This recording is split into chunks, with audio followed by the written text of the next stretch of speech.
Saat Perang Pasifik atau yang dikenal dengan nama Perang Asia Timur Raya yang berlangsung selama 4 tahun, Jepang mengalami beberapa kekalahan dan menuju ambang kehancuran.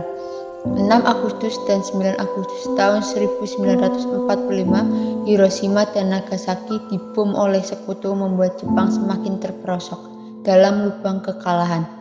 Sampai akhirnya, tanggal 14 Agustus 1945, Jepang menyerang tanpa syarat kepada sekutu. Berita tentang kekalahan tersebut sangat dirahasiakan oleh Jepang. Bahkan, semua radio disegel oleh Jepang. Tapi ternyata siaran tersebut tertangkap di Indonesia dan Sultan Syahrir mendengarnya.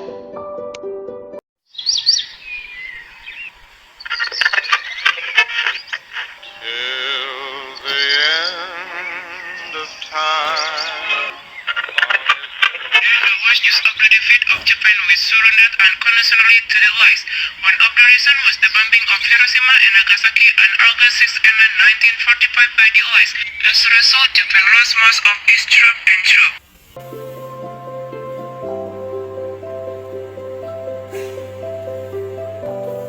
Bung, bagaimana soal kemerdekaan kita? Bukankah kemerdekaan sudah diserahkan kepada PPKI? Tetapi menurut saya, sebaiknya kemerdekaan segera dilaksanakan tanpa melalui PPKI. Karena PPKI merupakan bentuk Jepang, dan jika kita merdeka melalui PPKI, sekutu akan menganggap Indonesia buatan Jepang. Sebaiknya kita segera memproklamasikan selagi kita dalam masa vacuum of power.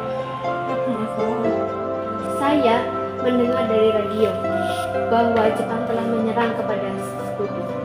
Jadi, ini kesempatan yang baik untuk kita memproklamasikan kemerdekaan Indonesia sebelum sekutu datang. Bung Hatta dan Sultan Syahrir pergi ke rumah Bung Karno untuk memintanya memproklamasikan kemerdekaan Indonesia. Namun, Bung Karno merasa tidak berhak untuk memproklamasikan kemerdekaan Indonesia adalah PPKI. Pada tanggal 15 Agustus 1945 pukul 10 malam di rumah Soekarno berkumpullah golongan muda yang ingin mendesak Soekarno untuk segera memproklamasikan kemerdekaan Indonesia. Untuk apa saudara-saudara datang ke sini?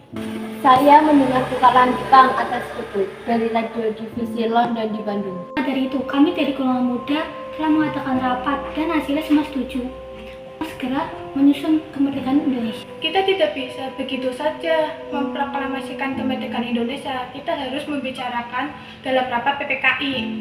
Dapat percaya oleh PPKI karena PPKI bentukan Jepang dan kemerdekaan Indonesia bukanlah dari bahasa lain, melainkan dari bahasa kita sendiri. Bukan begitu, kita tetap harus membicarakannya dengan PPKI karena tugas PPKI adalah memproklamasikan kemerdekaan Indonesia. Kita harus menunggu janji Jepang untuk memproklamasikan kemerdekaan Indonesia. Bisa, Bung. Kita harus memproklamasikan kemerdekaan kita sendiri. Harus segera merebut kekuasaan, Bung. Malam ini juga kita korbankan revolusi. Siap mempersiapkan jiwa kami, Bung. Apabila Bung Karno tidak mau mengucapkan pengumuman kemerdekaan malam ini juga, besok pagi akan terjadi pembunuhan dan pertumpahan darah. Mendengar ancaman itu, Soekarno menunjukkan lehernya seraya berkata, Ini leherku, serahlah aku ke pojok sana dan sudahilah. Malam ini juga, kalian tidak usah menunggu hari esok. golongan muda yang tidak dituruti keinginannya untuk segera memproklamasikan kemerdekaan Indonesia. Mereka membawa Soekarno dan Muhammad Hatta ke Rengas Dengklok untuk diasingkan. Golongan muda terus mendesak agar Soekarno dan Muhammad Hatta terus segera melakukan revolusi. Bagaimana jika perkataan Jepang itu hanya janji manis belaka? Harus berapa lama lagi kita menunggu janji Jepang, Bung? Kita harus memproklamasikan ini sekarang juga. Ini kesempatan kita untuk merdeka. Jepang telah kalah, tinggal menunggu apa lagi? Jepang pasti akan memerdekakan kita, tapi bukan sekarang. Kami tidak setuju, Bung. Kami menginginkan kemerdekaan kami sendiri, bukan hadiah dari Jepang. Itu benar, Bung. Bila kita merdeka atas hadiah Jepang, maka kita bentukan Jepang dan kita akan dijajah lagi. Tenang, tolong lepaskan dulu ikatannya Bung Karno dan Muhammad Hatta. Akhirnya ikatan talinya dilepas. Bung Karno, Muhammad Hatta, kami memang belum mempertimbangkan masalah ini dengan baik, tapi saya yakin kita dapat bangkit dan memanfaatkan kesempatan ini yang tidak datang 2 kali, Bung. Kita akan memproklamasikan kemerdekaan. Soekarno dan Muhammad Hatta akhirnya setuju untuk segera memproklamasikan kemerdekaan Indonesia. Rumusan naskah proklamasi ditulis oleh Soekarno di rumah Laksamana Maida dan diketik oleh Sayuti Melik.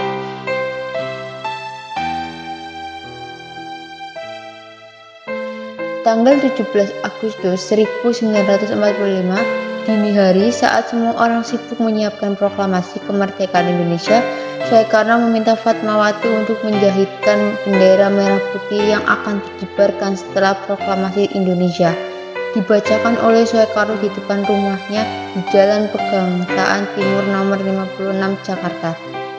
Pembacaan naskah proklamasi dimulai sebelum membacakan naskah proklamasi. Soekarno menyampaikan pidato pengantar. Saudara-saudara sekalian, saya sudah meminta saudara-saudara hadir di sini untuk menyaksikan satu peristiwa maha penting dalam sejarah kita. Berpuluh-puluh tahun kita bangsa Indonesia telah berjuang untuk kemerdekaan tanah air kita. Proklamasi, kami bangsa Indonesia dengan ini menyatakan kemerdekaan Indonesia.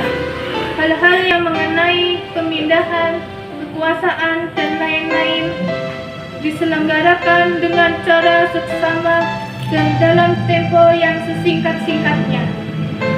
Jakarta, 17 Agustus 1945. Atas nama bangsa Indonesia, Soekarno Hatta.